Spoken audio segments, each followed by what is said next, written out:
Rumah masa kecil tersangka AJ berada Kecamatan Pelupuh, Kabupaten Sragen. Rumah ini kosong karena ibu kandung AJ telah pergi ke Jakarta. Menurut warga, AJ sudah meninggalkan kampung halamannya sejak kecil. Tak jauh dari rumah AJ adalah rumah S yang ditangkap bersama AJ. Keduanya merupakan teman bermain sejak kecil. Di rumah tersangka S hanya tinggal neneknya, sementara kedua orang tuanya sudah meninggal. Menurut Ketua RT setempat, AJ maupun S merupakan warganya yang sempat pulang kampung beberapa waktu yang lalu.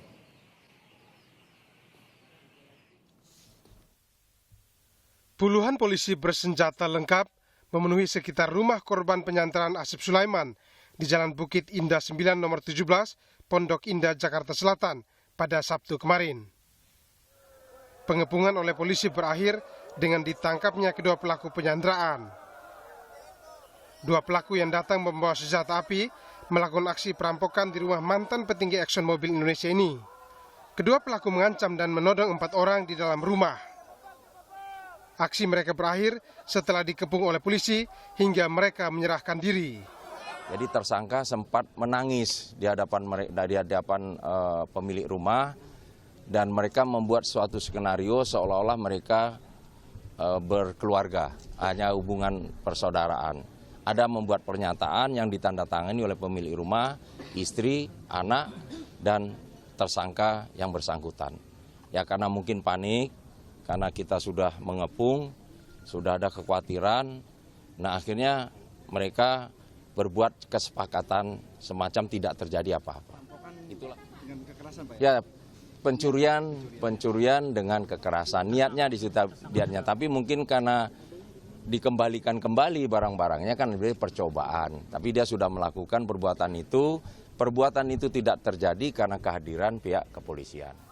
Petugas bersenjata api langsung membawa pelaku guna diperiksa secara intensif di Mapolda Metro Jaya.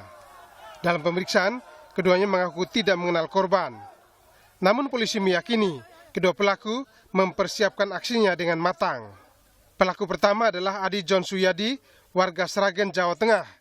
Tapi berdasarkan kartu tanda penduduk, Adi tinggal di Tangerang, Banten. Sedangkan pelaku kedua diketahui bernama Samad. Seperti pelaku pertama, ia juga merupakan warga Sragen, Jawa Tengah. Polisi menyita barang bukti dari kedua pelaku, yakni senjata api beserta amunisi. Pistol yang disita adalah jenis Walther PPK 32. Ini ada tali roof, ada jangkarnya untuk naik ke rumah ini. Kemudian ini juga ada topi, ada senter, ada keker, kemudian ada borgol, ada 2 borgol, ada lakban. Kemudian ini juga ada pisau, senjata tajam. Kemudian juga dia sudah menyiapkan sebo ini. Ini sebonya banyak ini. 1, 2, 3, 4. Ini tentunya akan kita kembangkan ini. Ini kita akan kembangkan. Terus kemudian ini pakaian-pakaian mereka yang tertinggal. Ini kelihatan bahwasanya yang bersangkutan untuk naik ke rumah ini manjat. Polisi masih terus mendalami kasus ini, termasuk apakah ada orang lain yang mengantar kedua pelaku ke rumah korban, serta dugaan ada komplotan lain yang terlibat. Tim Liputan Kompas TV.